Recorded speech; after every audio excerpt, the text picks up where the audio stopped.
Hello নমস্কার বন্ধুরা, welcome back to channel Nomi's cuisine.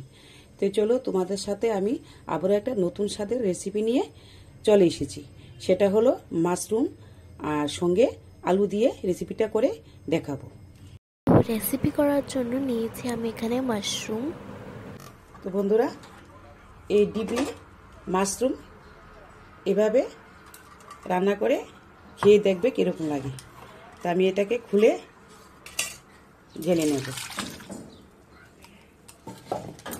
দেখো, এগুলোকে আমি যেগুলো বেশি বড় এগুলোকে আমি কেটে দুভাগ করে নেব। এভাবে একটা মজাদার রেসিপি যদি বাড়িতে থাকে তাহলে এক রেসিপি দিয়ে সবগুলো ভাত খেয়ে ফেলবে।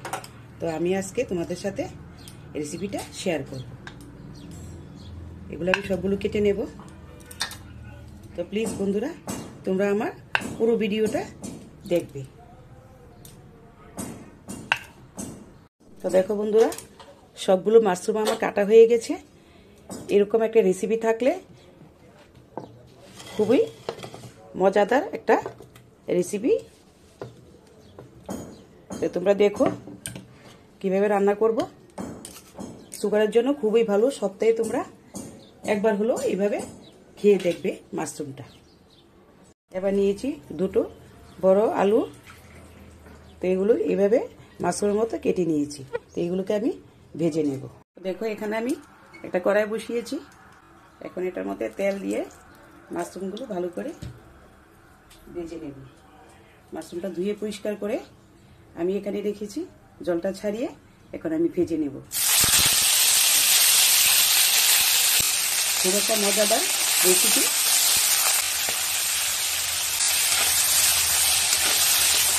তো দেখো বন্ধুরা, আমার মাশরুমগুলো ভালো করে ভাজা হয়ে গেছে।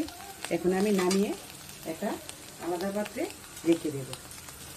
রেখে এরকমভাবে আলুগুলো আমি ভেজে নেব।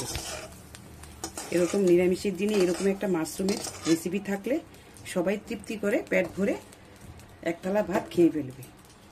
তার একটু তেল দিয়ে আমি আলুগুলো ভালো করে ভেজে নেব। আমি কিছুটা মশলা বানিয়ে নেব। এখানে আমি একটা চীনাবাদাম ভেজে নিয়েছি। তোমরা চাইলে চীনাবাদামের বদলি কাজু বাদাম দিতে পারো। তা আমার ঘরে ছিল না, তাই আমি চীনাবাদাম ভেজে গ্রাইন্ড করে দেব। এদিকে আমার আলু ভাজা হতে থাক, আমি একটা মশলা বানিয়ে নেব। একটা মিক্সার জার নিয়েছি, এটার মধ্যে কিছুটা মশলা দিয়ে দেব। প্রথমে দেব বাদামগুলো, তারপর দেব এখানে নারকেল কুচি। নারকেল কুচিটাও গ্রাইন্ড করে নেব। আর দেব পোস্ত, আর দেব আদা, 1 চামচ ধনিয়ার গুঁড়া, 1 চামচ জিরার গুঁড়া, আর দেব দুটো পরিমাণ সাদা সরষা দিয়ে একটু জল দিয়ে আমি ভালো করে গ্রাইন্ড করে নেব।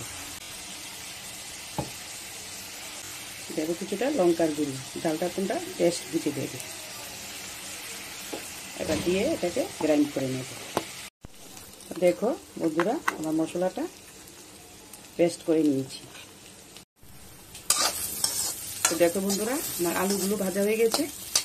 এখন আমি আলুগুলো নামিয়ে নেব। এবার দেব 3টে শুকনো লঙ্কা, দেব তেজপাতা, এলাচ, লবঙ্গ দিয়ে এটাকে একটু ভেজে নেব হালকা। ফোড়নে দেব 5 ফোড়ন।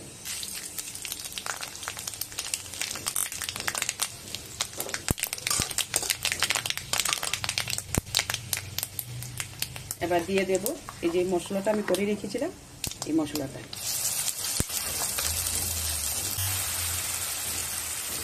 এখানে চাইলে তোমরা টমেটো কিছু দিতে পারো। হলুদের গুঁড়া দিয়ে দেবো, আর দেবো স্বাদ অনুসারে নুন।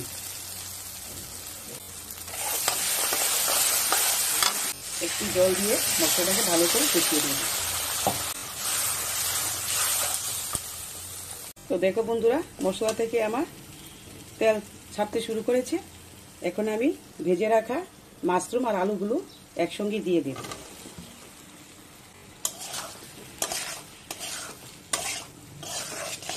দিয়ে আবারও ভালো করে একটু কষিয়ে নেব। তো দেখো বন্ধুরা, আমার কষানিটা হয়ে গেছে। এখন আমি উপর থেকে গরম জল করে রেখেছিলাম, এই গরম জলগুলো পরিমাণ মতো দিয়ে দেব। যে যেরকম গ্রেভি রাখতে চায় সেরকম দেবে।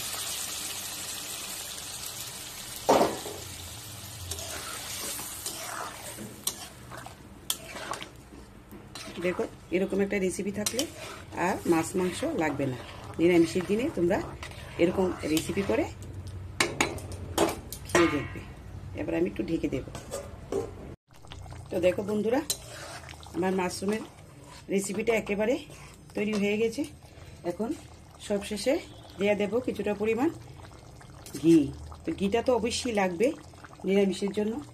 আর দেব কিছুটা পরিমাণ টেস্টের জন্য কিছুটা পরিমাণ চিনি। আর দেব কিছুটা গরম মশলা দিয়ে আমি এখন নামিয়ে নেব। দেখো দেখো আমার মাশরুমের রেসিপিটা একেবারে রেডি। দেখো কিরকম লাগে দেখতে, খেতে তো আরও অসাধারণ লাগবে।